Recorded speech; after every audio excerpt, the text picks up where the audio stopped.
Bueno, me confirman que todo va muy bien. Nuevamente un saludo muy especial a todos los jóvenes y asistentes que se encuentran en esta tarde conectados eh, en este día tan especial que Dios nos ha regalado. Un saludo de verdad de parte de la señora Contralora y de la directora de Participación Ciudadana, y aquí el ingeniero que me presta el apoyo técnico y el asesor. Gracias. Eh, de verdad, es un placer eh, estar con ustedes hoy conectados y a la expectativa de pues atender este tema tan importante que sé que todos ustedes están muy atentos a la charla que vamos a tener en esta tarde. Es un tema muy interesante, lo que son los mecanismos de participación ciudadana y las veedurías ciudadanas. Eh, de verdad, es un tema que yo creo que sería más amplio para un diplomado. Trataremos de abordar y que ustedes puedan captar todas las ideas. Ya como les mencioné, el tema a tratar hoy es los mecanismos de participación ciudadana y veedurías ciudadanas. Quien les habla es María Elba Blandón Alzati. Soy funcionaria de la Contraloría Departamental. Llevo más de 31 años al servicio de la entidad, donde he podido hacer una gran escuela. De verdad, ha sido toda mi trayectoria en esta maravillosa entidad como ente de control. He tenido la oportunidad de prepararme como profesional.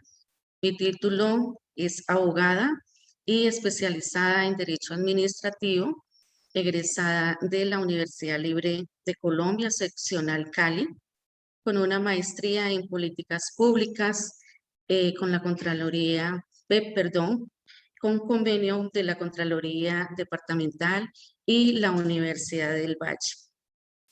Y de esta manera, pues paso a, a dar inicio al tema que nos compete en esta tarde. Para entrar a hablar de los temas de mecanismos de participación, es importante hablar de unos referentes normativos. Esos referentes normativos, ustedes pueden apreciar en la diapositiva una serie de normas que a medida que vaya avanzando en la exposición, podemos ir viendo cómo vamos dándole aplicación a la normatividad. Primero que todo, pues damos inicio al artículo 103 de la Constitución Política de Colombia, la ley 134 de 1994, que reglamenta los mecanismos de participación ciudadana, la ley 1757 de 2015, por la cual se dictan las disposiciones en materia de promoción y protección de derecho a la participación ciudadana. El artículo 23 de la Constitución Política del 91 nos habla de el derecho de petición. El artículo 14 de la ley 1757 nos establece los postulados del derecho de petición. Ley 1436, decreto 1166 de 2016, presentación y radicación de peticiones verbales.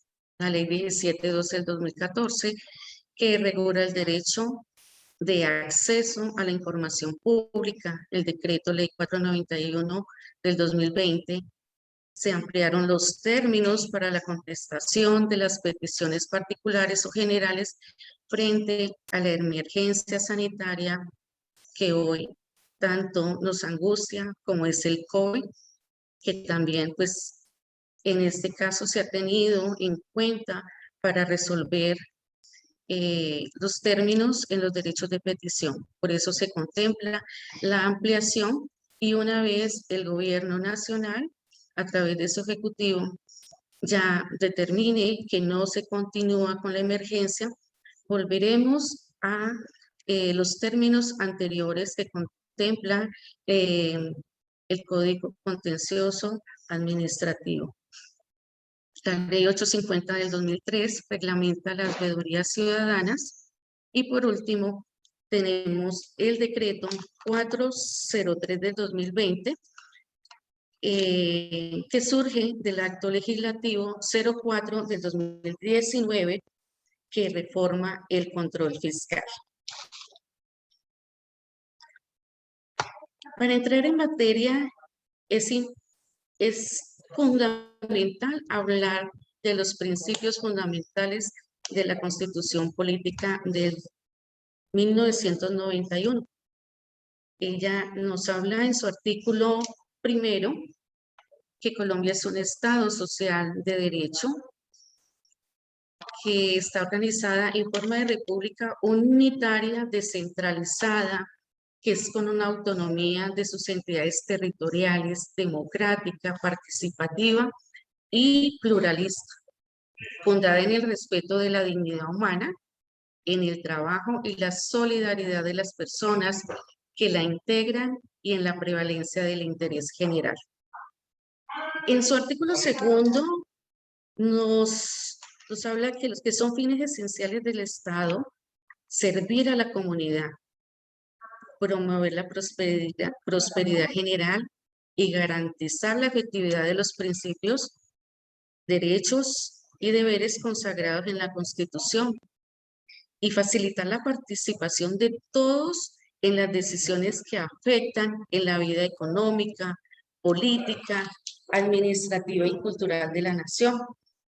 ¿Qué vamos a hacer? Defender la independencia nacional para mantener la integridad territorial y asegurar la convivencia pacífica de la vigencia en un orden justo.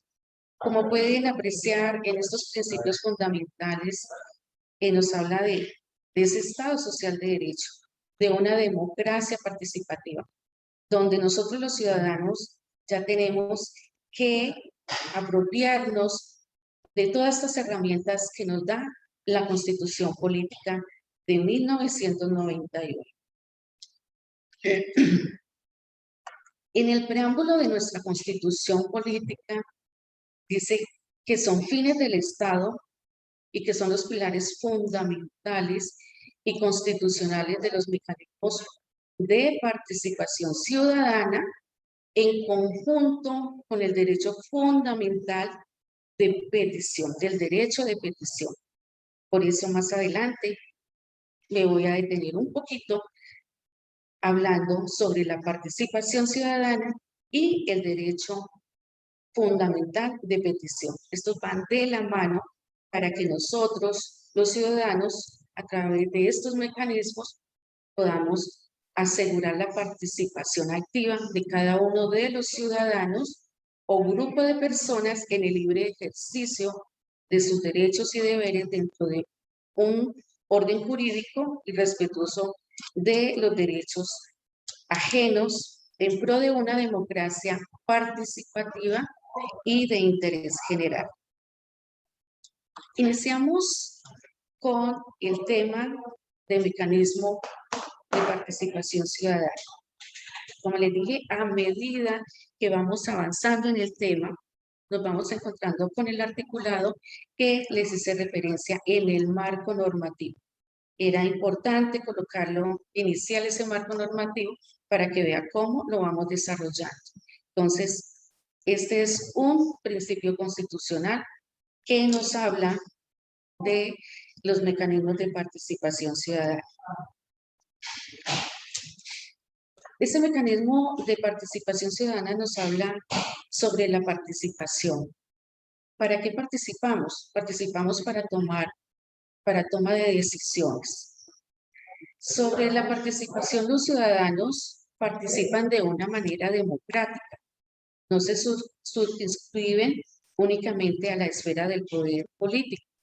Se proyectan igualmente en el ámbito de los derechos activos. Y de esa participación para tomar decisiones, la participación más que un derecho político es un principio del Estado. Hay que tener en cuenta que no debemos únicamente exigir porque se cumpla, debemos exigir porque se asegure, se promueva y se garantice. Todo esto con el fin de esa participación y poder tomar decisiones.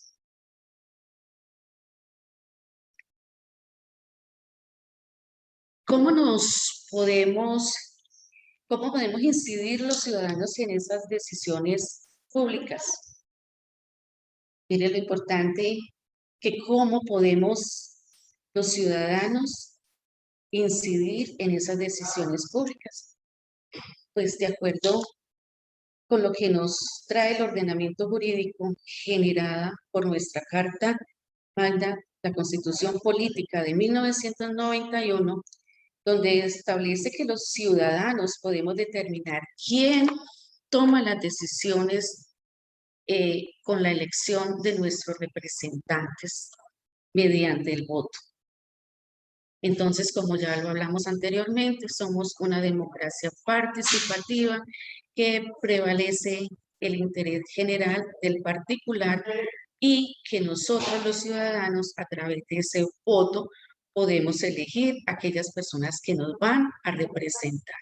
Por eso es de gran importancia hacer un estudio muy concienzudo de aquellas personas que vamos a darles ese voto de confianza, vamos a darle la oportunidad que él nos represente en cualquiera de los espacios donde ellos van a adquirir ese gran compromiso que les hemos dado y responsabilidad de representarnos en cualquier institución, llámese presidencia, llámese congreso, llámese asamblea, consejo o alcaldías, juntas de acción comunal y elección de junta de jóvenes. Bueno.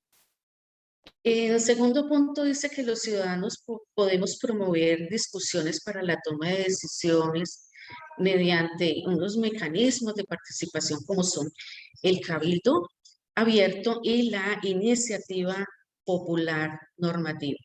Ese es un punto también muy importante donde nosotros somos los que vamos a entrar en esa discusión, en esa toma de decisiones mediante estas disposiciones que nos trae la norma.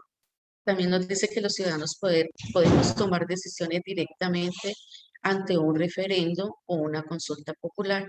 Ya hemos experimentado, ya hemos evidenciado y hemos sido partícipes en estos elementos que nos dan para tomar decisiones directamente, decir sí o no, aceptamos un referendo o mediante una consulta popular.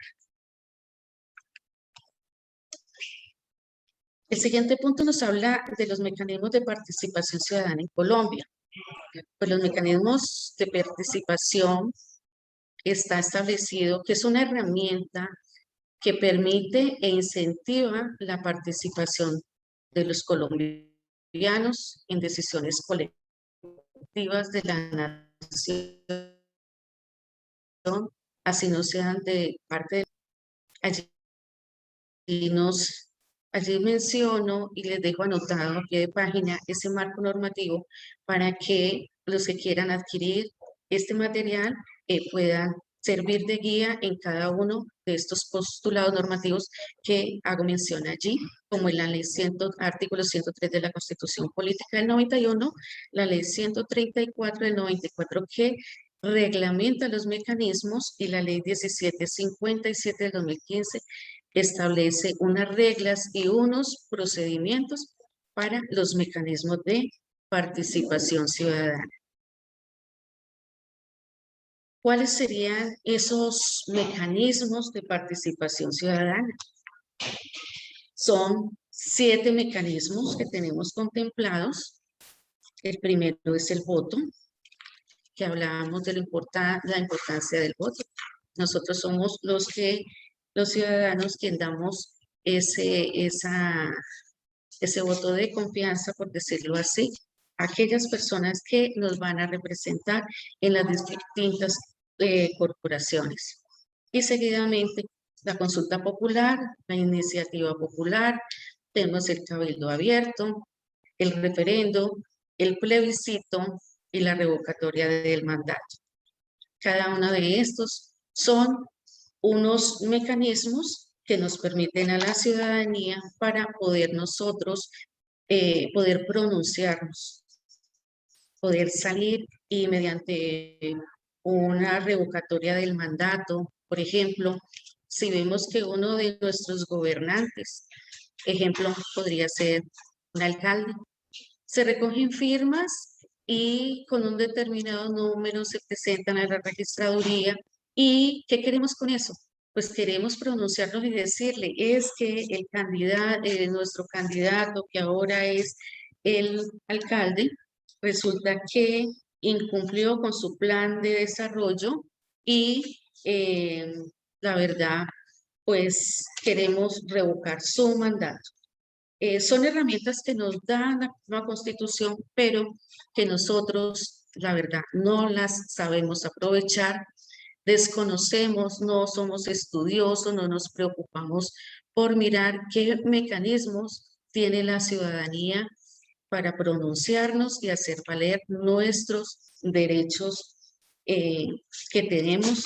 Y de igual manera, pues si el gobernante fue ambicioso al establecer eh, unos mecanismos de los cuales nos va a representar en un gobierno y en su plan de desarrollo, pues vamos en la mitad de su gobierno y ha sido muy mínimo el porcentaje, un 30%, y resulta que vemos que no va a alcanzar, fue muy ambicioso al plantear un plan de desarrollo, entonces, pues hay una inconformidad. ¿Cómo, cómo podemos la comunidad determinar mediante un líder, decir, no, este gobernante no está dando cumplimiento a su mandato y vamos a revocar el mandato? Como ejemplo de todos estos 7 mecanismos que tenemos, pues como para que no se nos alargue mucho y podamos avanzar en los temas, ustedes tienen como tarea profundizar un poco más en cada uno de estos mecanismos. ¿Quiénes pueden participar en esos mecanismos de participación? De ciudadanía interesada, quienes se están preocupando por su país, por su comunidad, por su región, por su territorio, las organizaciones sociales formales, las administraciones municipales, los partidos políticos, colectivos, gremios y sociedad civil. ¿Qué herramientas tenemos para ejercer ese control ciudadano?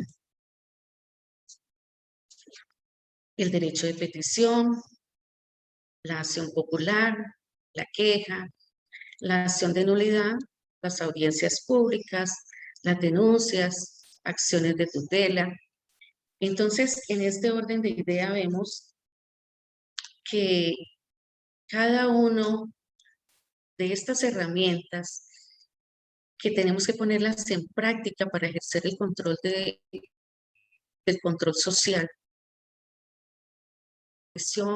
mediante solicitudes respetuosas, yo puedo solicitar información a las entidades públicas sobre un tema determinado y que quisiera saber qué ha pasado con, con una obra que se está realizando en mi comunidad y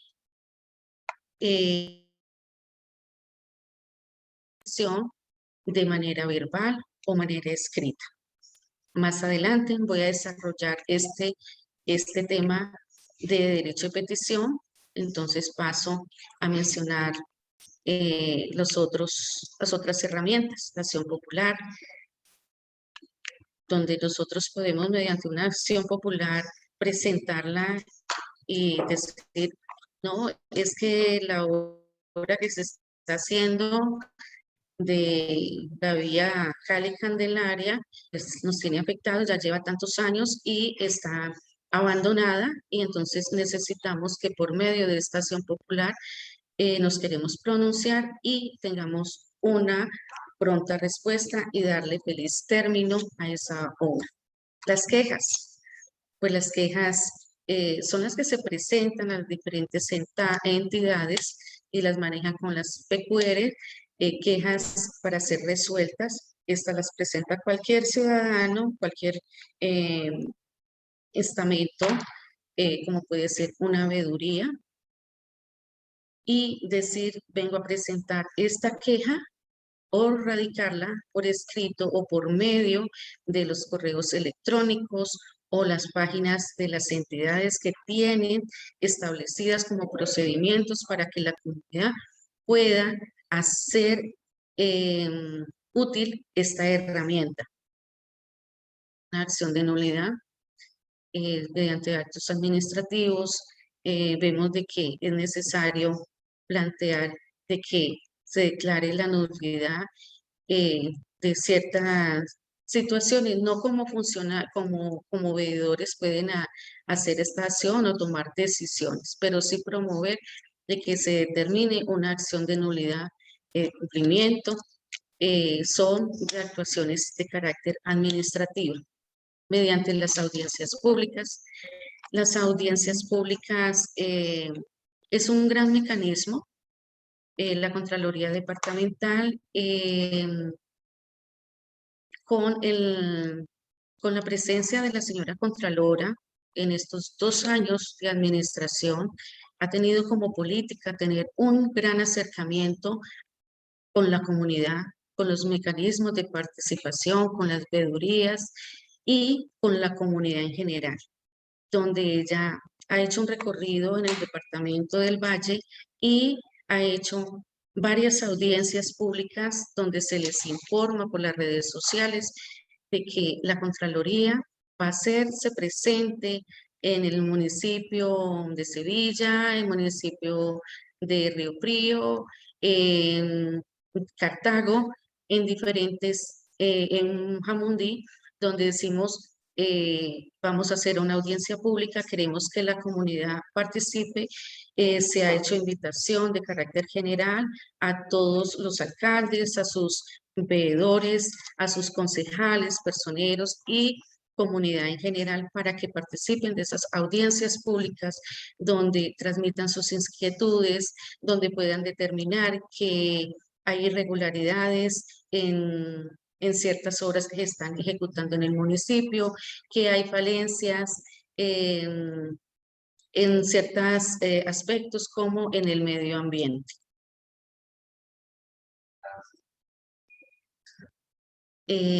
Bueno, termino este puntico aquí. Voy a hacer una pequeña pausa de lo que hemos transcurrido porque me informan que ya hay preguntas que sería importante que las vamos abordando y para ir despejando inquietudes y podamos ir avanzando. Después de la audiencia pública vienen las denuncias, es un mecanismo que tiene de participación donde la Contraloría Departamental y cualquiera de las Contralorías, tanto la general como las departamentales, municipales, recepcionan sus denuncias y las atendemos y que son un insumo que nos da la comunidad. La acción de tutela es un mecanismo fundamental donde se violan derechos y la comunidad tiene esa oportunidad para poderla, eh, poder dar una resolución oportuna. Ahora sí, si es tan amable, me pueden informar qué preguntas tenemos en este momento para responder.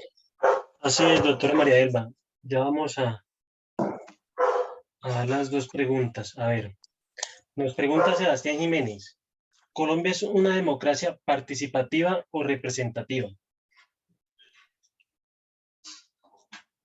Sebastián, Colombia, como lo habíamos hablado en el preámbulo constitucional, nosotros somos una democracia participativa que nos da esa gran oportunidad, la Constitución del 91. Nos da, está representada por un ejecutivo, pero a su vez nos da esa gran oportunidad de que nosotros podamos estar participar. Por eso hablamos también de estos mecanismos que nos da para que la ciudadanía pueda abordar esas inquietudes, hacerle seguimiento y velar porque se cumplan los postulados de la administración pública. Muchas gracias, doctora María Elba. Nos pregunta el compañero Edilberto Rodríguez López. ¿El voto es el mismo voto programático o son dos herramientas diferentes? Bueno, cuando hablamos de estos mecanismos, estamos hablando en general del voto. Puede ser de acuerdo a lo que yo les hablaba inicialmente como mecanismos, de que hablábamos del voto, que es la confianza que se le da a nuestros representantes para que ellos nos representen. De esta manera ahí podrías decir, si es el voto que damos ante la elección de uno de nuestros dirigentes políticos, y también podría ser en el voto programático, o sea que se incluyen los dos. Ok, doctora. Carol Valencia nos pregunta, ¿por qué las fuerzas públicas no pueden ejercer el derecho al voto? Bueno, esta es una pregunta también muy importante. Como bien saben ustedes, el régimen militar, ellos tienen un reglamento especial. Entonces, eso está consagrado en su reglamento y por eso hay esa excepción directamente, el por qué ellos, pues en el momento de nosotros participar en las elecciones, ellos, por ser de ese régimen, no participan. Ok, doctora. Geraldine nos hace la siguiente pregunta. ¿Qué efectividad tienen las protestas ante la inconformidad hacia el gobierno? Bueno, Geraldine, también es muy importante su pregunta y la verdad es muy reciente a todo lo que nos ha acontecido en el país y, por qué no decirlo, en nuestro territorio vallecaucano, por todo lo que vivimos hace poco de las protestas. Es la manera como se ha evidenciado de que hay un inconformismo y en especial de ustedes los jóvenes, donde ustedes ya se están dando a conocer de que ustedes tienen un pensamiento con una ideología, donde ya están despertando a esta realidad, donde en los estamentos públicos tienen que haber ciertos controles, ciertos seguimientos, donde estamos permeabilizados por la corrupción y ya llegó el momento de que ustedes, principalmente los jóvenes, que son el futuro de nuestra Colombia, de nuestro Estado social de derecho, con una democracia participativa y que les da esa oportunidad de salir a las protestas a participar. El hecho de salir a protestar es hacerlo muy conscientemente, respetuosamente y de verdad luchando por un ideal. Eso es lo más importante.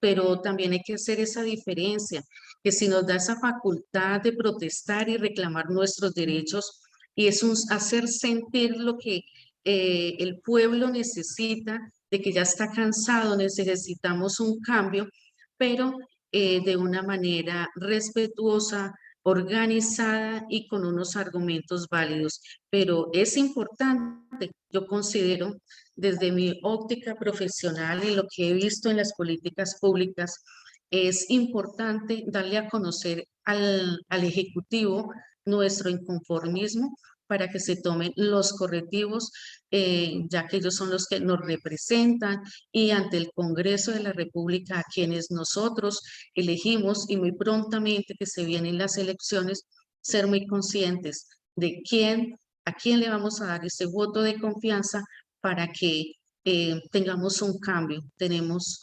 una Colombia maravillosa y debemos luchar por ello. Ok, doctora. Nos pregunta el compañero de Zapata, ¿ante quién o quiénes se presentan estos mecanismos? ¿Ante quiénes se presentan los mecanismos de la participación ciudadana?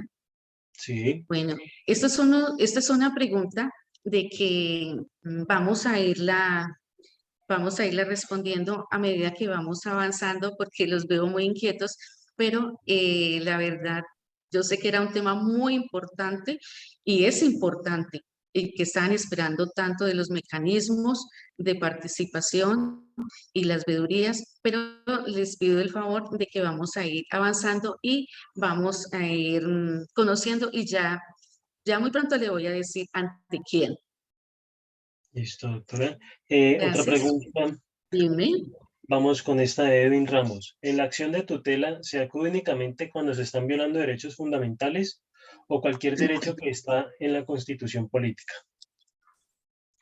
Bueno, la acción de tutela es un derecho fundamental donde donde se están violando derechos fundamentales, como lo dice directamente la acción de tutela, que ha sido controvertida, que el mismo legislador ha pensado también en suprimir, pero afortunadamente no se ha logrado porque la verdad es un mecanismo que nos permite a los ciudadanos acudir a que verdaderamente se nos preste una atención de que es vital en nuestras vidas, como puede ser, por ejemplo, la salud, la educación, la vivienda digna, eh, la integridad, su buen nombre, etcétera, etcétera.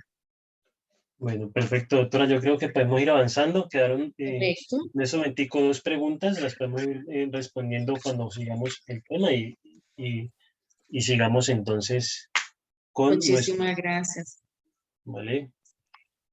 Bueno, entonces continuamos y bueno, las que quedamos pendientes en el transcurso que vamos avanzando de la charla, vamos a irlas respondiendo. ¿Cuáles son las formas de la participación social? Entonces vimos que se clasifican en la participación ciudadana, en la participación política, la participación comunitaria y la participación social. ¿Cuál es el objetivo de estos mecanismos? El objetivo de los mecanismos de participación ciudadana es brindar garantías y beneficios para que el mismo pueblo colombiano pueda incidir en cambio dentro de los sistemas judicial, ejecutivo y legislativo.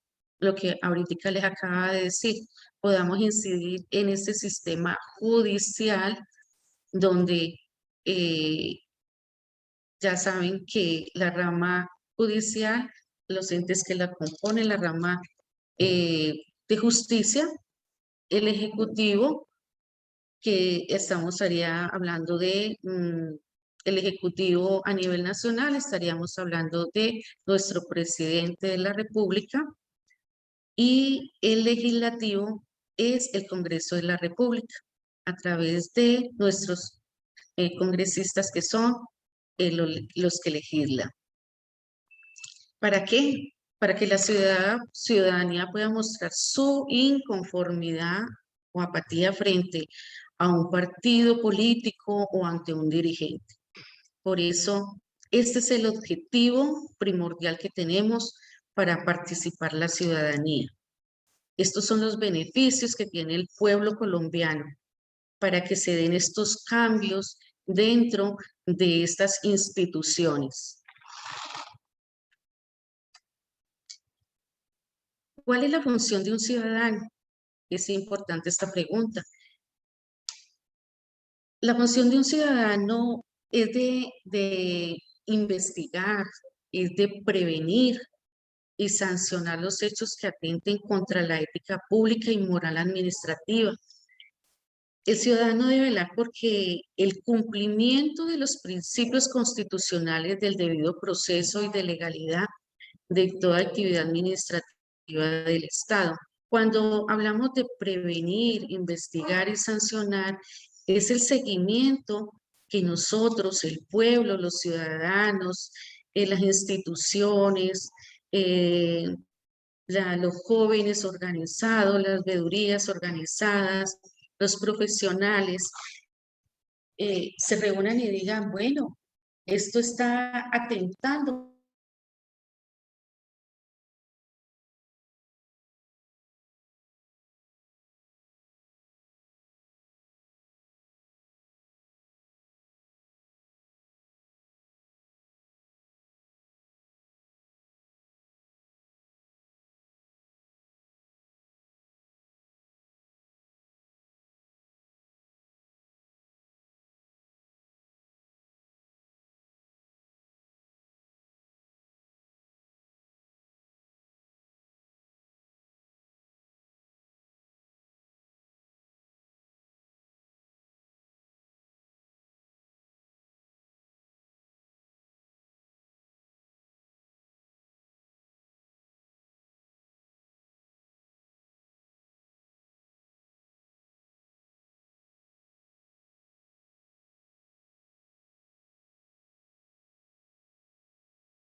A ver, ¿me escuchan, compañeros?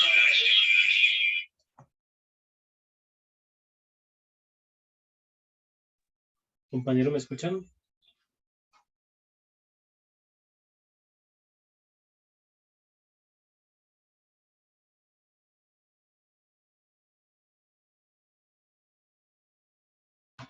Ok, entonces yo creo que ya podemos reanudar. Pedimos disculpas por estos pequeños inconvenientes técnicos. Bueno, doctora María Elba, podemos reiniciar, por favor.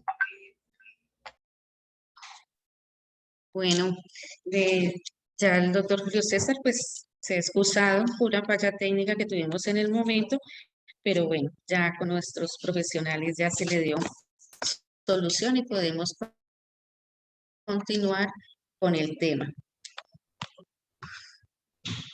Bueno, y vamos en la diapositiva que nos habla cuál es el alcance que tiene el control social. El control social busca a través de la vigilancia, la gestión pública, porque se dé una correcta inversión de los recursos públicos. ¿Para qué? Porque con esta garantizamos una correcta gestión al servicio de la comunidad a través de una participación activa de los ciudadanos del territorio nacional. Entonces, mira lo importante que nos establece cuál es este alcance, o sea, donde la comunidad debe de vigilar la correcta, para que se dé una correcta gestión del servicio a la comunidad a través de los recursos que se invierten como una necesidad que tenga la comunidad. Entonces, somos nosotros los llamados a que estemos vigilantes y cualquier persona, no solamente un veedor ciudadano, es el que es llamado a que sea quien presente la queja. Cualquier persona, cualquier ciudadano puede hacerlo. Decirle, en mi comunidad no se ha desarrollado la obra social para el agua potable. Resulta que tenemos un acueducto, pero en ese acueducto el agua no es apta para el consumo humano. Se ha presentado un proyecto a raíz de la necesidad que el mismo pueblo, la misma comunidad le ha planteado. ¿Por qué no decirlo? A sus políticos, a las personas que han acudido a esas comunidades y plantearles que la comunidad le urge un agua potable. Muchas veces la misma Contraloría ha dejado estas observaciones en un plan de mejoramiento para que la administración local pueda pues atender esta solicitud que se está planteando por el uso de este elemento esencial para la vida como es el consumo del agua potable. A raíz de eso se presenta ese proyecto, se consiguen los recursos, bien sea por una contratación directa o buscamos una licitación de acuerdo a la cuantía. Lo importante es llevar esos recursos. Entonces, ustedes tienen la gran oportunidad de hacerle todo un seguimiento desde el inicio, donde surge esa necesidad para poder pedir a los gobernantes que a través de su gestión puedan hacer esa gestión. Y ahora sí, vamos a, ya hicimos la primera parte, digamos que la etapa precontractual, donde buscamos esos recursos, se hace una planeación. Ahora vamos a entrar a una ejecución, donde ya el contratista va a ejecutar una planta de tratamiento. Pero entonces, nosotros hacemos todo ese seguimiento y lo pueden hacer, como les digo, desde la que se está planeando hasta la etapa de cómo se está ejecutando, el paso a paso de cómo va la obra, de que de un momento a otro quedó suspendida la obra, pronunciarse qué pasó, por qué hubo suspensión de la obra, Sí, muchas ocasiones hay unas excepciones, de pronto una fuerte ola invernal que paraliza y pues para eso está el supervisor, está el interventor donde tienen que hacer las actas de suspensión y de que ustedes están haciendo el seguimiento, efectivamente pues están viendo la realidad. Pero si no hay una justificación, ustedes tienen toda la obligatoriedad de preguntarle al alcalde qué pasó porque está suspendida la obra y si esta persona no le resuelve sus inquietudes, por favor, investigar, solicitar de dónde provienen esos recursos, si es del Sistema General de Participación, si por el contrario son recursos de la misma entidad, recursos propios, esos recursos propios del cual ustedes y cada uno de nosotros pagamos unos impuestos y que es para, ustedes pueden hacer un seguimiento paso a paso. Y por último, pues con esa gran labor que ustedes realizan de ese seguimiento, nos vamos a la etapa ya de culminación de la obra, llegar a satisfacer nuestras necesidades y poder recibir una obra y poder evidenciar que efectivamente eh, con la labor que ustedes realizan, con el seguimiento, con los aportes que ustedes nos traen,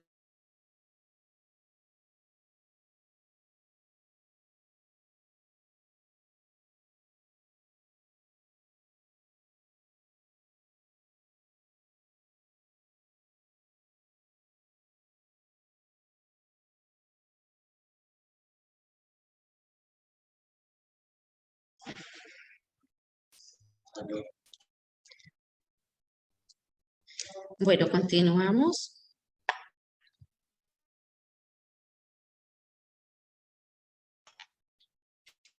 Así es, doctora.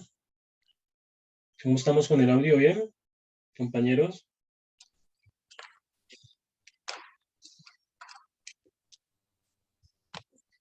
Bueno, continuamos ya. Sí, sí, ya se nos había caído la sistema un momento, pero ya la estamos recuperando y damos continuidad. Gracias. Bueno, ya expliqué entonces el alcance que tiene el control social y la correcta gestión de la comunidad.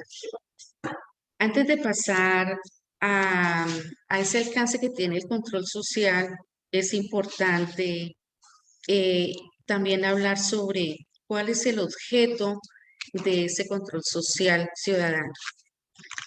Fortalecer la cultura de lo público en el ciudadano, es lo que les explica. Concientizarnos de que somos nosotros los llamados a esa cultura, a fortalecerlo y reaccionar ante la gestión pública, hacer los reclamos pertinentes. Ante esa gestión que nosotros hacemos, podemos prevenir esos riesgos y los hechos de corrupción de la gestión pública. Hacen jóvenes que hacen el erario público. Entonces, con estas actuaciones podemos prevenir esos riesgos. Con esto hacemos un fortalecimiento de la participación ciudadana para que se contribuya, ellos contribuyan a las autoridades para que hagan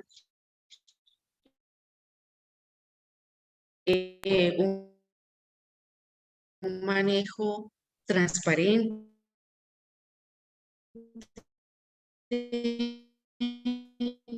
con eficiencia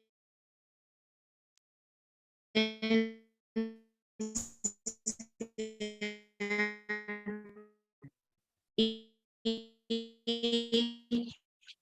con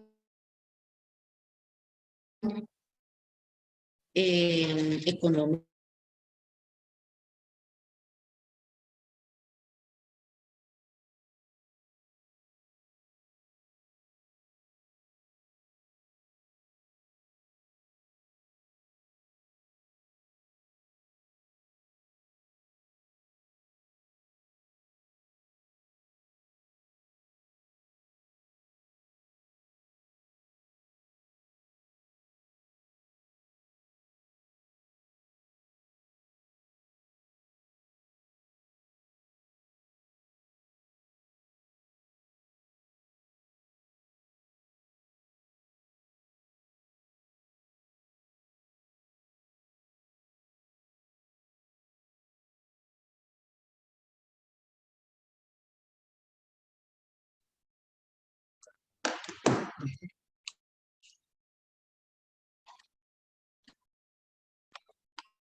Bueno, compañeros, qué pena.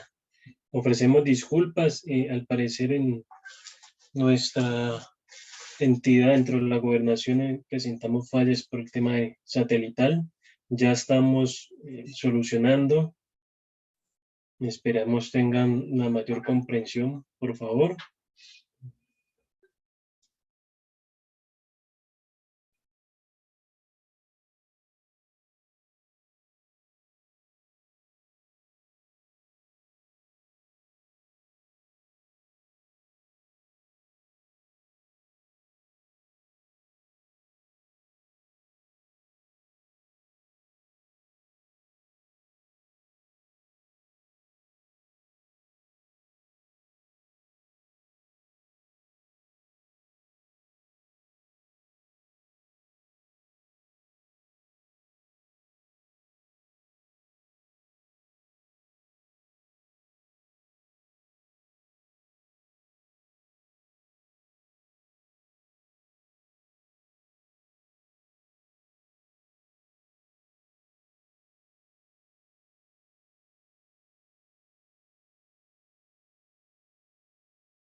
Compañeros, por favor, tengamos un poco de paciencia. Tenemos fallas en este momento en el edificio de la Gobernación del Valle, pero ya estamos solucionando.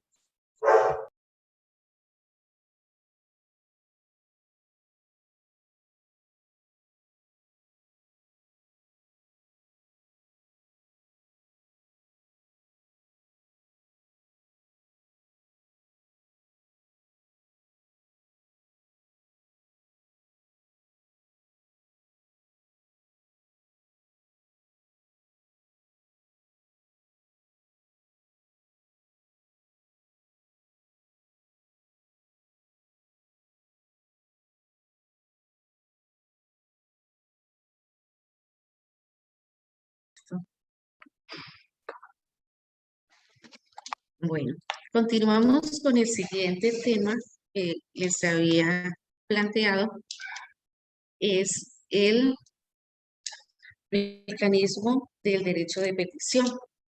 Eso está contemplado en la ley 1755 del 2015, que reguló el derecho de petición.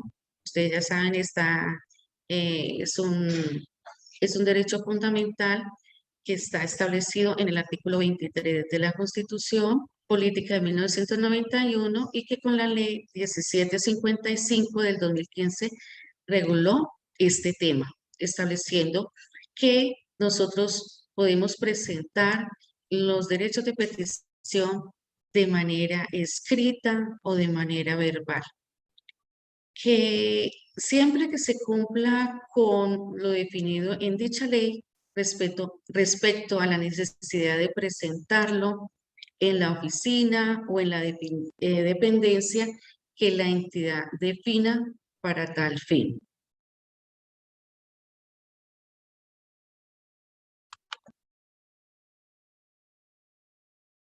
¿Cuáles son esas modalidades del derecho de petición? Con estas modalidades tenemos para que se nos reconozca un derecho, para que una entidad o un funcionario pueda intervenir, la resolución de una situación jurídica, la prestación de un servicio, llámese un servicio de salud, un servicio educativo, un servicios públicos, etcétera. Cuando necesitamos recurrir ante una entidad y necesitamos solicitar información, hacer consultas, examinar y requerir copias de documentos, presentar quejas, denuncias, reclamos o también interponer los recursos. Cuando hablamos de los derechos, hablamos del derecho de petición y lo que les hablaba inicialmente, en el marco normativo, nos encontramos con la ley 1755 de 2015, quien regula el derecho fundamental, y el decreto 491 del 2020, que el gobierno nacional decretó el estado de emergencia económica, social, ecológica de todo el territorio nacional a través de lo que estamos viviendo actualmente, la pandemia. Como les decía, una vez el gobierno nacional levante esta medida, nos vamos a los términos que establece la 1755. Por eso hago esta diapositiva con estos dos comparativos de las normas para que ustedes puedan apreciar los términos. Hay una variación de los términos que determina. La ley 1755 del 2015, en su artículo 14, se determinó para resolver dichas peticiones de la siguiente manera. Toda petición deberá resolverse en 15 días siguientes a su recepción. O sea, se trae la entidad, se radica y una vez se radique, ya la entidad debe de empezar a darle trámite a esta petición. ¿Qué pasa ahora con el decreto 491 del 2020? Nos habla no de 15 días, sino de 30 días siguientes a su recepción. Ya estamos viendo una diferencia de 15 días. O sea que con esta emergencia se nos amplió más los términos, 15 días más, o sea que nos vamos a 30 días. Cuando vamos a solicitar documentos e información, hay un término de 10 días. En caso de no dar contestación, se entenderá por aceptada y las copias se entregarán a los 3 días siguientes. Aquí habla de 10 días y las peticiones de documentos y de información nos habla con un término de 20 días siguientes a su recepción. O sea, ya estamos viendo que es el doble tiempo, 10, aquí pasamos a 20. Peticiones de consultas ante las autoridades tienen 30 días siguientes a su recepción y vemos acá que nos suma con la 491, pasa a 35 días siguientes. Cuando no fuere posible resolver en los plazos señalados, se debe informar al interesado antes de la fecha de su vencimiento, expresando los motivos de la demora y señalando un plazo razonable que no podrá exceder del inicial previsto. ¿Qué nos quiere decir? Cuando recepcionamos un derecho de petición ante una entidad, la entidad, al analizarla, debe de informarle al peticionario que se le va a correr traslado a otra entidad porque no somos competentes. Tomemos el caso, por ejemplo, la Contraloría Departamental, donde nos están haciendo un requerimiento de información que no nos compete a la Contraloría.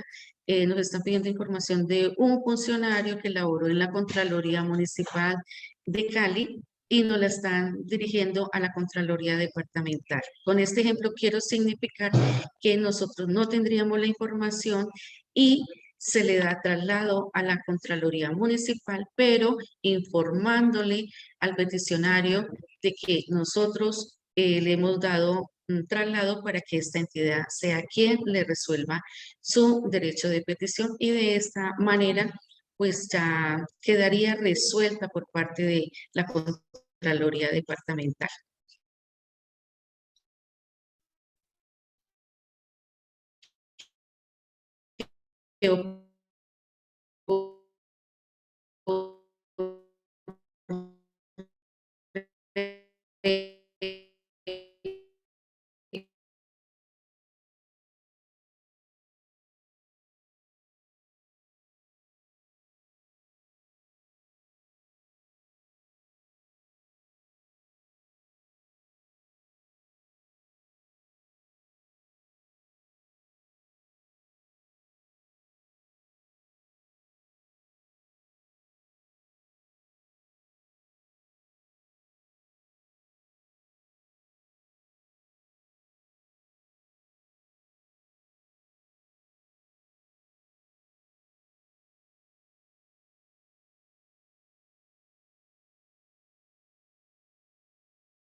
Doctora María Elba, por favor.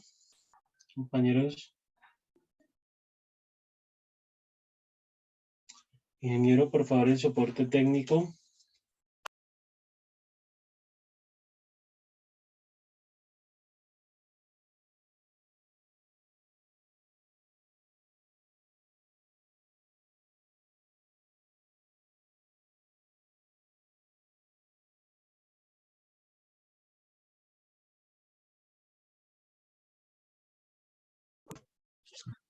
Continuamos. Les explicaba la diferencia que hay en este momento en los términos de estas dos normas. Y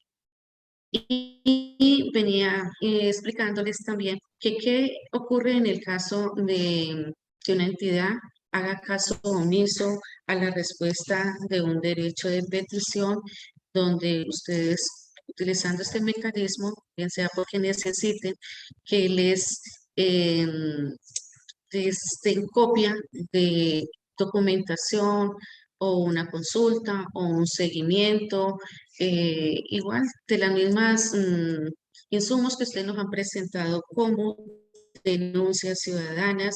En cierto momento ustedes quieran conocer los resultados y utilicen suministre la información. Está en la obligación, la obligatoriedad de dar respuesta, ya que estos son documentos públicos. En algunos casos, pues se deben de pagar las copias y que eso se determinará en su momento de la erradicación.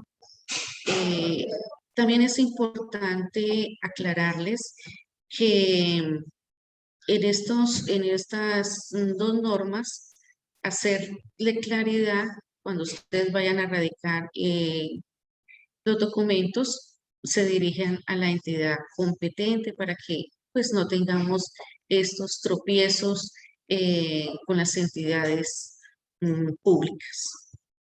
En este orden de ideas, continuamos con la siguiente diapositiva.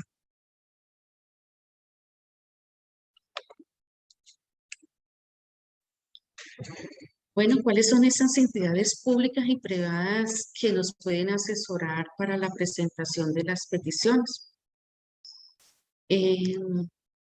Yo puedo solicitarle a la Defensoría del Pueblo ir a una asesoría e informarles, ¿no? Que tengo este inconveniente, no sé, no tengo ni idea cómo pueda elaborar ese derecho de petición, qué es lo que yo debo de pedir o qué yo debo de aportar a una entidad, digamos, em, por por la asistencia, digamos, de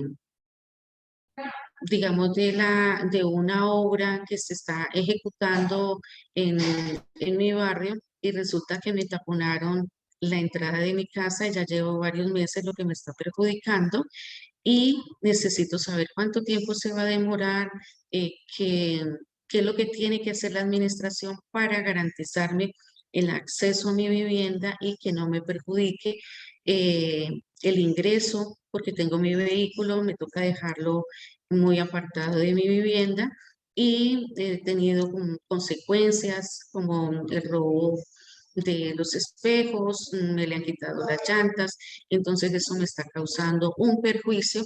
Entonces la Defensoría del Pueblo la va a ilustrar, le va a ayudar y la va a asesorar. En cierto caso, pues existen en los medios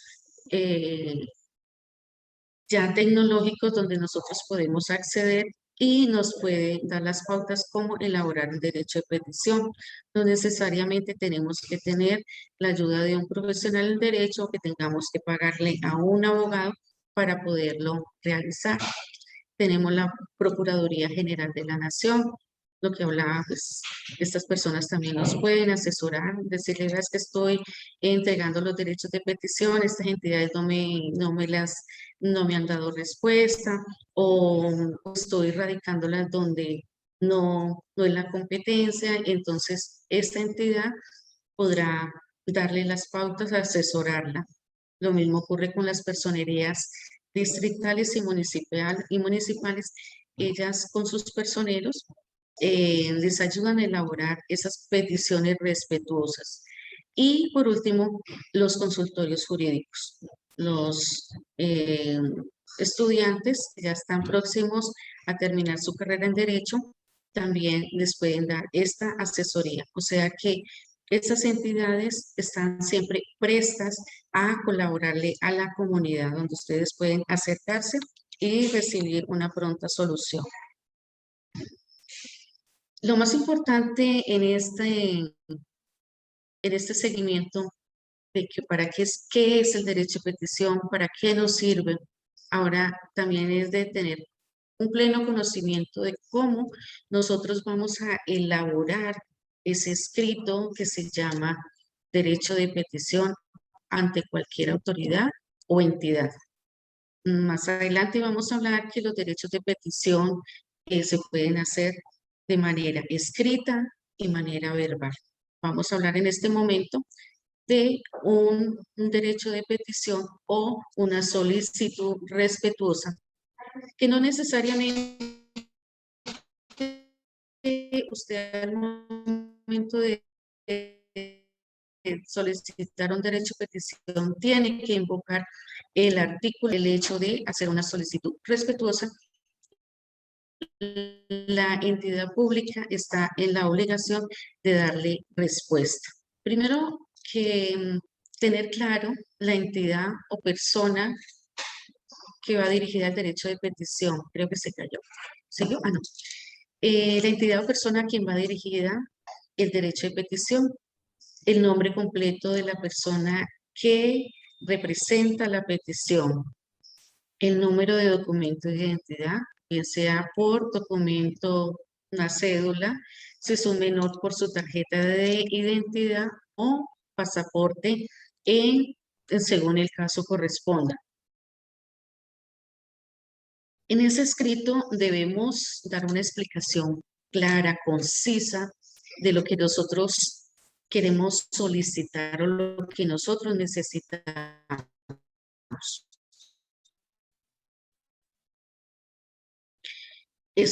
¿Cuáles son esos motivos o razones por los que necesitamos para poder resolver eh, un trámite? Lo que hablábamos ahora en un ejemplo, como funcionaria de la Contraloría, María Elba Blandón necesita llevar los documentos a Colpensiones y resulta de que en mis archivos no tengo toda la información. Yo lo solicito mediante un escrito a mi entidad y les digo, por favor, yo necesito mediante este escrito, por favor, se me aporte tales documentos, fecha de ingreso de la entidad, desde cuándo estoy aportando a Colpensiones para yo llevarles esta información y ellos me puedan dar una respuesta a mi petición de que contabilicen todo el tiempo que yo llevo cotizando ante Colpensiones. Entonces, ¿qué pasa con la entidad? La entidad me recibe el documento, hay una radicación, desde ese momento empiezan a contar los términos para que la entidad me aporte esos documentos. Bueno, el siguiente paso, debo de dar una dirección donde me puedan dar respuesta. Si yo autorizo un correo electrónico, allí la entidad me hará llegar mi información, lo requerido.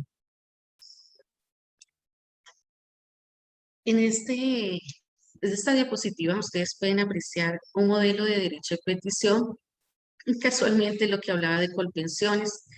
Entonces, los pasos que yo les decía, a quién va dirigida esa solicitud. Entonces, en este caso, como ven en el ejemplo, es a los señores administradora colombiana de pensiones, Colpensiones, le colocamos la referencia, los datos que me están pidiendo, mayor de edad, la identificación, el número de cédula, de dónde fue expedida, paso a paso.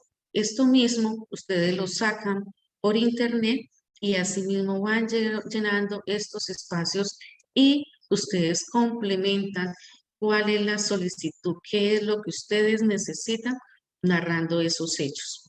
Como ustedes ven, es algo que debe ser muy sencillo, claro, conciso, para que sea entendible y pues les puedan dar una pronta respuesta en los términos estipulados para un derecho de petición.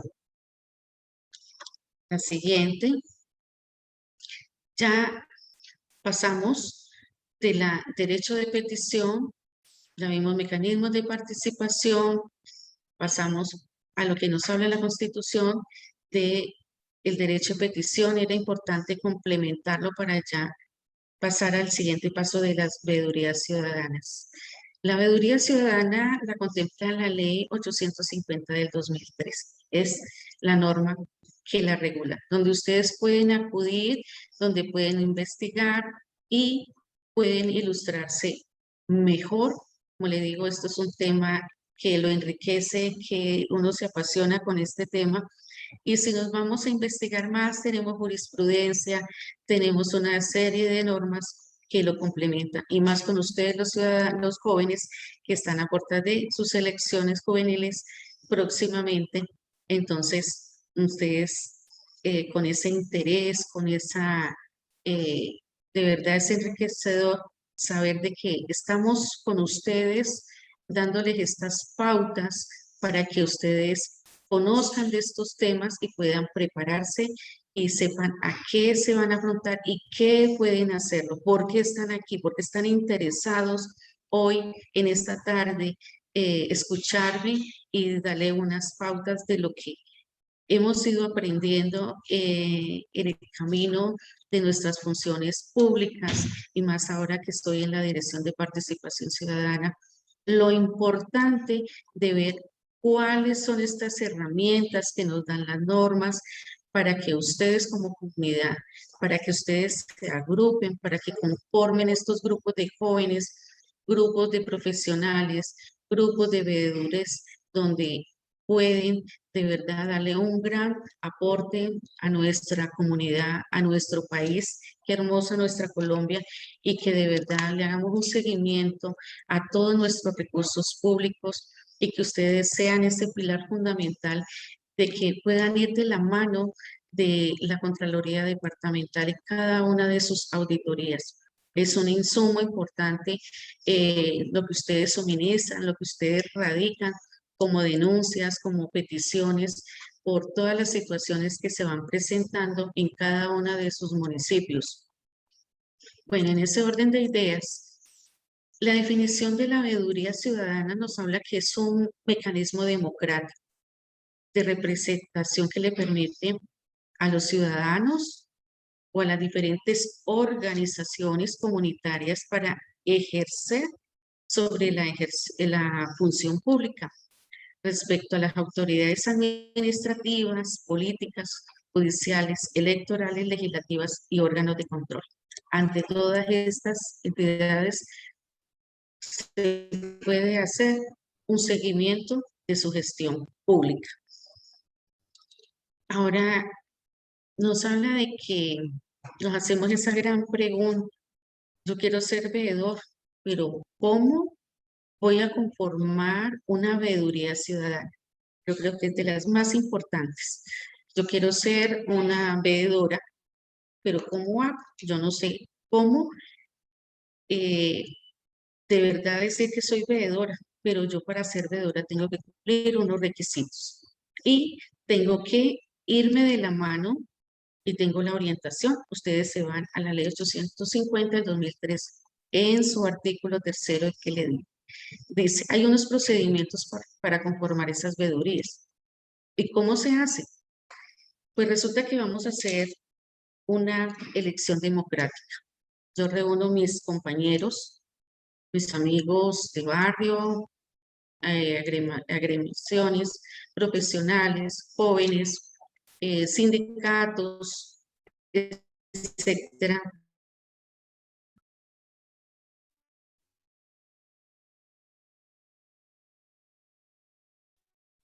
Estemos,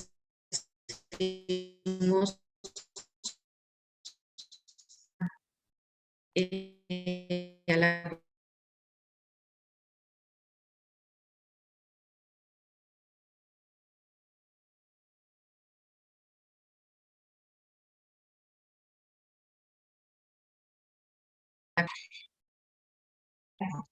Estoy de que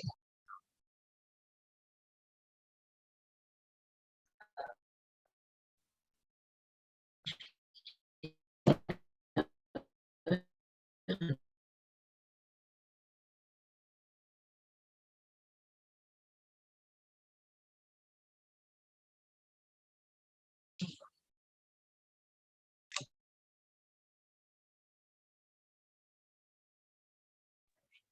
Bueno, compañeros, pedimos un poco de comprensión.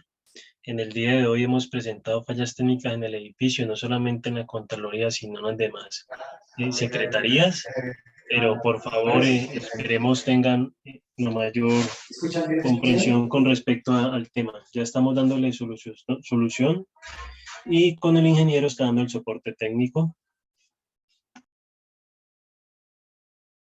Podemos continuar, doctora María Elba. Recuerden también que ya en el chat está publicada la asistencia y la evaluación de impacto del capacitador.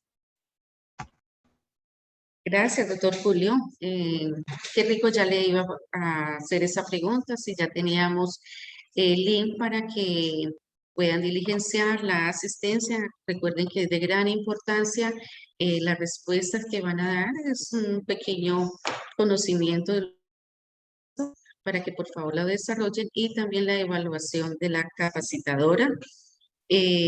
Bueno, retomando el tema, eh, poder avanzar un poquito más y para hacer una pausa y resolver preguntas. Entonces, doctor Julio César, tenemos varias preguntas o puedo continuar. Así es, doctora María Elba, si quieres podemos pasar un set de 5 preguntitas. Ah, correcto, podemos dar respuesta a 5 preguntitas. Perfecto, entonces, Nos preguntaba Sebastián Jiménez hace un momento, ¿cuál considera usted que sea la manera más efectiva para lograr que la ciudadanía participe y haga uso de estos mecanismos de participación? Bueno, es importante.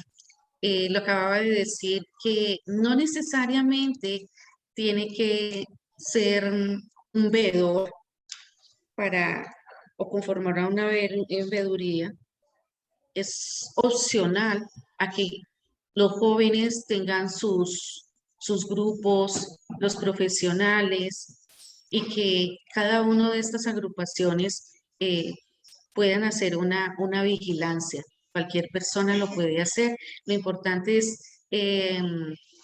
reunirse un grupo y de verdad poder constituirse y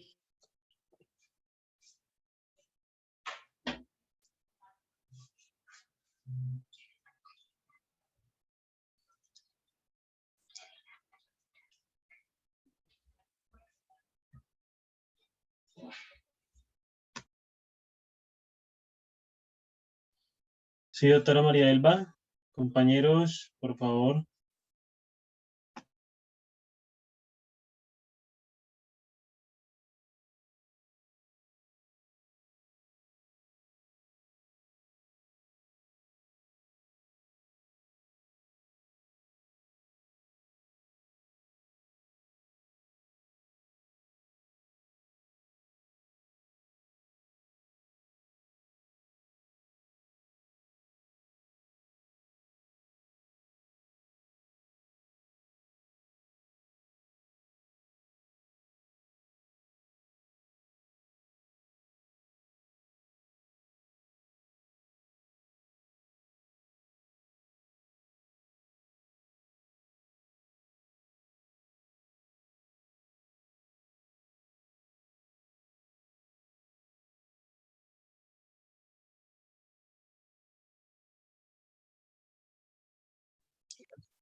Buenas tardes, doctora María Elba. Continuemos, compañeros.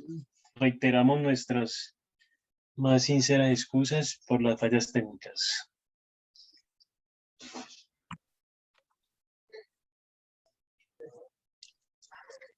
doctor Julio César, gracias. Continuamos con la siguiente pregunta. Así es. Bueno, entonces nos pregunta la compañera Jennifer Largacha. ¿También se pueden tutelar derechos que se consideran conexos a los derechos fundamentales?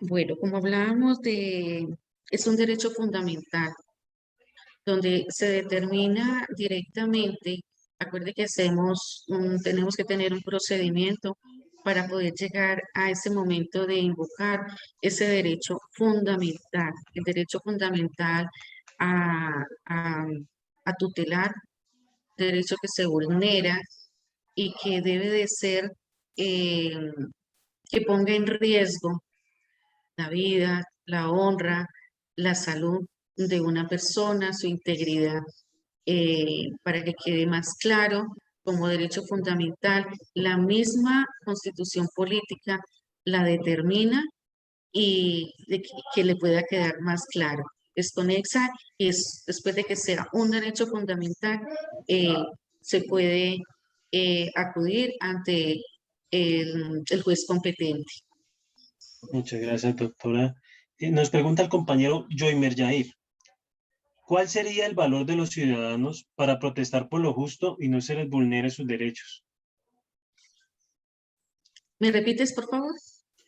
¿Cuál sería el valor de los ciudadanos para protestar por lo justo y que no se les vulnere sus derechos?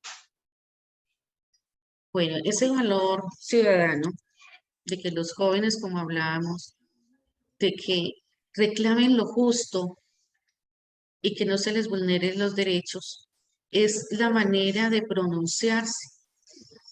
Estas personas se dirigen hacia las entidades competentes y las organizaciones para que se tenga en cuenta esas inquietudes, como ocurrió, por ejemplo, en el paro, los jóvenes salieron a protestar y uno de los puntos principales que estaban reclamando era de que las entidades no se eliminen las universidades públicas, por el contrario, ellos que piden que se fortalezcan, que todos tengan el derecho a estudiar, de que el gobierno les proporcione esa capacitación ante las entidades, ante las universidades públicas, porque ¿qué es lo que hacemos nosotros? Pues los que no tenemos los suficientes recursos buscamos ser preparados ante una universidad que tenga recursos del Estado, el Estado antes le inyecte, no que por el contrario las elimine, porque eso, ¿qué haría? Estaría vulnerando nuestros derechos y un derecho fundamental a la educación, donde un joven, si es cerrada una universidad pública, pues le está quitando toda la posibilidad a prepararse, a ser una persona de bien, a ser una persona que tenga, pueda cumplir sus anhelos, ilusiones y tener una preparación para que no solamente por prepararse, sino para que tenga un gran aporte y nos ayude a ser una mejor Colombia. Muchas gracias, doctora María Elba. Y por último, para cerrar este set de preguntas, nos pregunta la compañera Geraldine. ¿Qué pasa cuando ya se agotan todos los recursos de denuncia? Cuando se agotan todos los recursos de una denuncia por parte de Geraldine, Geraldine denuncia y agotó todos los medios y no se le dio respuesta. ¿Es así Sí, o me sí. aclara? ¿Qué pasa cuando ya se agotan todos los recursos de denuncia? Es la pregunta que formula Geraldine. Es así más o menos la interpretación. Bueno, si yo la interpreto de esa manera, de todas maneras, cualquier cosa, Geraldine, por favor, le pido el favor y si no entendí bien la pregunta, me puedes colaborar. ¿Qué pasa cuando un ciudadano presenta una denuncia? En el caso muy patético, lo que hacemos nosotros en la Dirección de Participación Ciudadana recibimos todas las denuncias. Nosotros tenemos que darle trámite a la denuncia. Si no es competencia de la entidad, si me está hablando de una queja de recursos, por ejemplo, de la salud, nosotros investigamos de dónde provienen esos recursos, es del Sistema General de Participación, donde le están llegando a la Secretaría de Educación, o si es por recursos de la salud, si es de la Secretaría de Salud, nosotros investigamos y de acuerdo donde provengan esos recursos, entonces vemos la competencia. Si la Secretaría de Educación nos dice que los recursos que van girados para la Universidad X son con recursos propios del departamento, nosotros tenemos la competencia de hacerle todo el seguimiento que pasó con esos recursos, si se cumplió con el objetivo a que estaba orientado y de esta manera le damos respuesta de fondo a Geraldine. Si en el caso que nos dice Geraldine agotó todos los medios y se le hizo caso omiso por la entidad donde ella dirige esas denuncias, pues usted tiene todas esas herramientas, todas esas pruebas para llevarlas a la Procuraduría General de la Nación, donde es el órgano competente para investigar a nosotros los funcionarios públicos por hacer caso omiso a darle una atención pronta, responsable al ciudadano. Por eso tenemos unos términos y si vencidos esos términos, ya entramos en una responsabilidad de carácter disciplinaria por no acatar el cumplimiento de las normas como servidores públicos. Muy bien, doctora María Elba. Yo creo que podemos continuar. Recuerden, por favor, que ya en el chat está publicada la registro de asistencia y la evaluación de la capacitación. Bueno, continuamos. Este punto es importante. ¿Cómo se elige un veedor ciudadano? Lo que hablábamos ahora. Decíamos que las organizaciones civiles constituidas de acuerdo a la ley que deciden vigilar la gestión pública. En ambos casos, los veedores se eligen de forma democrática que conste en un documento o acta de constitución. Nosotros nos reunimos, el grupo de amigas, y decimos queremos hacer una veeduría ciudadana para hacerle seguimiento a los niños, seguimiento, perdón, a los recursos que están invirtiendo para los desayunos escolares. Entonces, son madres comunitarias y dice, bueno, nos tenemos que reunir, las vamos a elegir, vamos a ver quiénes son las que tienen todas esas capacidades, quiénes tienen el tiempo, quiénes tienen esa preparación en un tema específico y nos vamos a conformar y hacemos la elección. Resulta que pues deben de ser más de 2 personas y levantamos un acta de constitución. ¿Qué hacemos posteriormente? Después de tener el primer elemento, de ya tener definido esas personas, pues nos vamos a dirigir a las entidades competentes donde nos vamos a registrar. Para nosotros estar legalmente constituidos como veedores, tenemos que inscribirnos para obtener un registro que nos les pide la Cámara de Comercio o las personerías distritales o municipales. Son ellos los encargados de hacer esa anotación.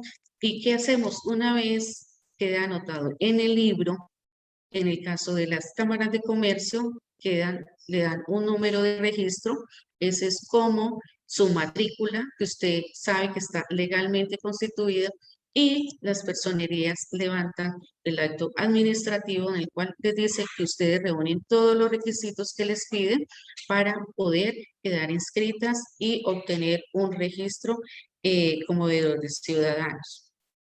¿Qué tipos de veedurías podemos constituir? La veeduría de consejo, veedurías veedurías descentralizadas del nivel municipal, veedurías de nivel central de la administración municipal, las veedurías a las organizaciones gubernamentales, que son las ONG, o a las organizaciones de la sociedad civil, OSC, del nivel municipal. ¿Qué puede vigilar una veeduría? Pues de acuerdo al reglamento, a la ley 850, nos dice cómo es el reglamento que regula las veedurías. Se plantea que la veeduría ciudadana tiene, entre otras, las atribuciones de vigilar los procesos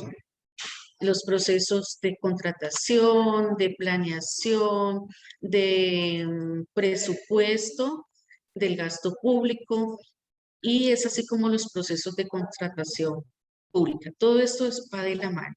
Vamos a ver, para hacer una obra, entonces esa veeduría tiene que ir al proceso de planeación, si ya está determinada todo lo que se planeó para la realización de ese proyecto, si cuenta con la aprobación, si existen los recursos presupuestales para la ejecución de ese gasto público y así los procesos de contratación puedan llevar a un feliz término.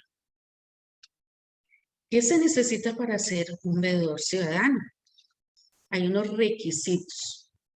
Esos requisitos son mínimos, pero se deben tener muy claros para poder ser un veedor ciudadano. ¿Cuáles son? Residir o estar trabajando en la localidad por más de un año en forma consecutiva. Tener algún grado de conocimiento o competencias en relación con el asunto, que es el objeto de la veeduría, saber leer y escribir. Son unos requisitos aparentemente muy sencillos, pero que toda persona al estar planteando esta posibilidad de hacer parte de un grupo de veedores, pues tiene que tener muy claro que yo tengo ese deseo, tengo ese compromiso y voy a adquirir una responsabilidad, que me tengo que preparar para saber del tema. No simplemente voy a decir, no, es que soy veedora y usted sabe el tema de salud. Ah, no, yo no tengo idea. Pues no la tenemos que saber todas, pero sí por lo menos tener muy claro qué es lo que queremos, qué es lo que vamos a preguntar, qué queremos que nos determinen si efectivamente se están ejecutando todos esos proyectos, los recursos, que se está cumpliendo con ese plan de gobierno, de ese mandato administrativo, llámese alcalde, gobernador o el presidente, es el mismo Congreso.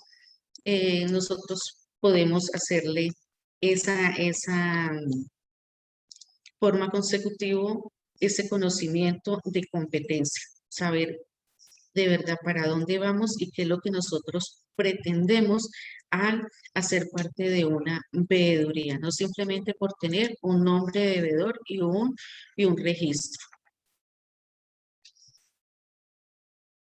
Cuando nos hablan, es una de las inquietudes que siempre nos hace. Es que yo quiero ser un veedor, pero necesito saber cuánto va a ser mi remuneración. Pues déjeme decirle que de acuerdo a ese reglamento dice que las veedurías se constituyen y que ellas actúan por su libre iniciativa. Yo como ciudadano soy libre de participar y que estos gozan de plena autonomía frente a todas las entidades públicas y frente a los organismos institucionales de control. Por consiguiente, los veedores ciudadanos no dependen de ellas ni son pagados por ellas. O sea que hasta ahora, pues, podrán adquirir recursos para sus capacitaciones, para sus actividades, para sus redes de contactos. De pronto, como veedores, yo tengo la principal establecida en mi municipio, pero puedo también participar en otras localidades en mi labor de ciudadano con el mismo cumplimiento de objeto de una vez tenido ese registro. Referente a, antes de dar por terminado, quiero dejar muy claro que para yo hacer una labor social, pertenecer a a los mecanismos de participación ciudadana, no se requiere que sean veedores ciudadanos. Nuevamente le reitero porque ha sido una gran inquietud. Ah, es que si yo no soy veedor y no tengo el requisito, yo no puedo solicitar a la Contraloría o enviar una denuncia o yo quiero participar cuando la Contraloría nos informa que va a ir a un municipio. Cuando ellos se reúnen, hacen esas audiencias públicas y la señora Contralora dice, estamos en el municipio del Cerrito y vamos a realizar auditoría y pues es la manera de darle a conocer a la comunidad, a todas las organizaciones, veedurías que quieran participar, aportarnos y hacer un trabajo armonioso para ir entrelazados en ese trabajo de investigación. Cuando yo digo eso es que esas personas recaudan unas pruebas, si yo tengo inquietudes sobre un contrato, yo llevarle esa información a la Contraloría en el momento de la audiencia o cuando se está instalando la auditoría y decirle, vean señores, tengo esta copia de este contrato, tengo todos los pagos, mire que se le pagó todo al contratista por la dotación de unos equipos de cómputo para la escuela X y resulta de que, vean, pude analizar que le cancelaron al contratista y está la hora que los equipos no han llegado. Y prácticamente se le dio un anticipo del 50% y no sabemos de estos recursos, qué pasó con el contratista. Entonces, es la manera como usted ciudadano, no solamente cualquier persona, no necesariamente tiene que estar constituida como veedor o estar organizada, yo independiente. Si a mí me da temor ir ese día y a la Contraloría, yo puedo recepcionar a través de la página web de la Contraloría, contáctenos, @contraloriavalledelcauca.gov.co. La invitación es ingresen a la página web y ustedes nos acompañen, nos aporten todo este material donde se tomen ustedes el trabajo de conformar que si es de una obra, que si es de un contrato de suministro, llámese cualquier irregularidad, venga bien aportada. y que analicen quién es el órgano competente, si es la Contraloría Departamental, si de acuerdo a los recursos, investigar un poquito, eh, que sean denuncias sólidas, que vengan bien preparadas para que nosotros seamos más ágiles y no tengamos, pues que no quiere decir que nosotros no podamos investigarlo, sí, pero la invitación es que si viene bien conformado, eso es un insumo que nosotros recibimos para aperturar una denuncia y si de verdad reúne todos los requisitos y determinamos un presunto detrimento patrimonial, se estará dando trámite al proceso de responsabilidad fiscal para que se aperture el debido, ese hallazgo se remitirá para que se aperture un proceso de responsabilidad fiscal. Bueno, en ese orden de ideas, pues prácticamente eh, hemos terminado. Pues el tema es muy amplio, la verdad da para hacer un diplomado. Me gustaría, de verdad, hay muchos temas por poder tratar y es bastante armonioso para unificar todos estos temas y ya pues cada uno de mis antecesores han ido explicando cada uno de los temas y este es prácticamente el siguiente paso de complementación. La siguiente capacitación también le va a hablar de lo que tiene que ver con los recursos de medio ambiente, que tiene todo que ver con toda la estructura del Estado y la contratación administrativa.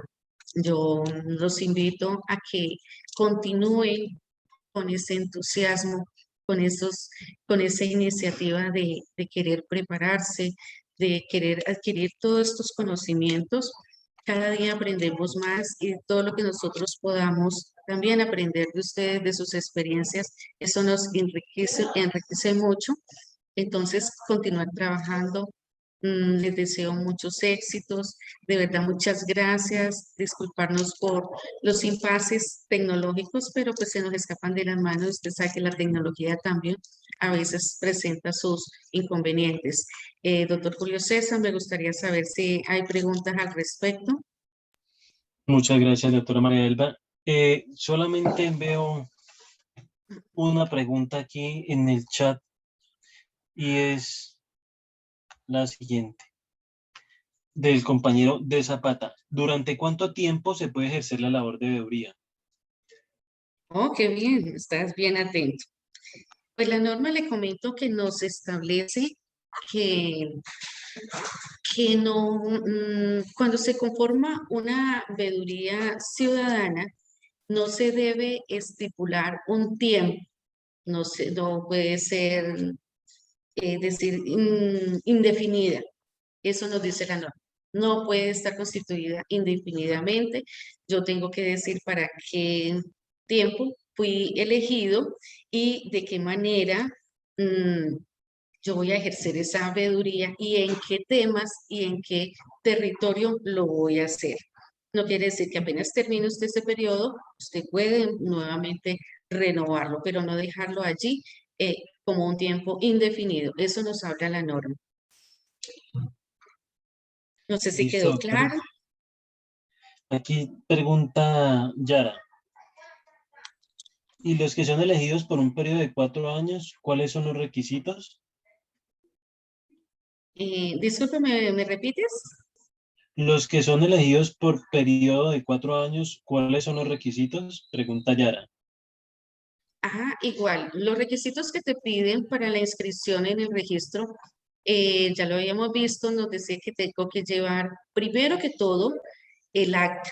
Recuerden que tenemos que reunirnos y entonces las personas que nos están eligiendo, ellos tienen que elaborar un documento. Este documento debe estar explícito quiénes son los integrantes, tener el documento de identidad, tener su dirección, a qué se dedican. eh, Estos se llevan a Cámara de Comercio, se registran, ellos los analizan y dejan constancia que documentos y ellos les estarán informando del registro, que ellos van a sentarlos en sus libros y ellos le dan ese número de registro. Ellos no les dan carnet, es simplemente un registro. Las personerías es a través de un acto administrativo. Con ese registro queda determinado el cumplimiento de todos los requisitos que te piden allí. ¿Algo más? Perfecto, doctora María Elba. Yo creo que ya no hay ninguna más preguntas. Yo creo que ya está concluido el tema. Ha sido de un gran aprendizaje para todos. Era un tema que nos inquietaba a muchos, a todos, sobre todo los jóvenes en este tema de la conformación de deberías y los mecanismos de participación. Entonces, doctora María Elba, agradecerle por este espacio a los participantes.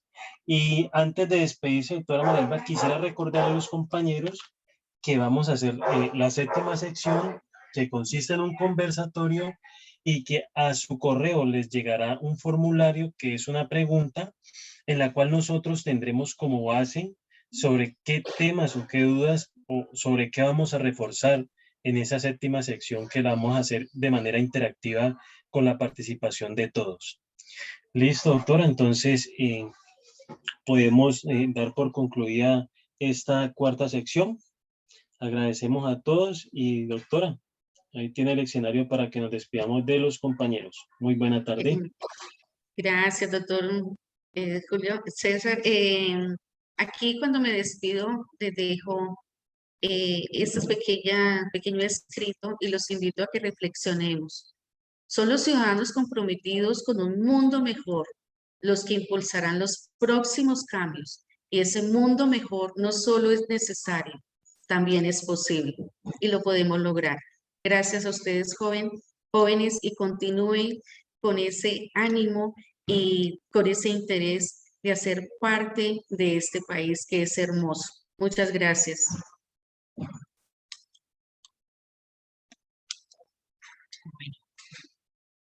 Bueno, muchas gracias, compañeros. Que tengan muy buena tarde, que estén muy bien y nos vemos el próximo martes en la quinta sección de 2 a 4. Feliz tarde.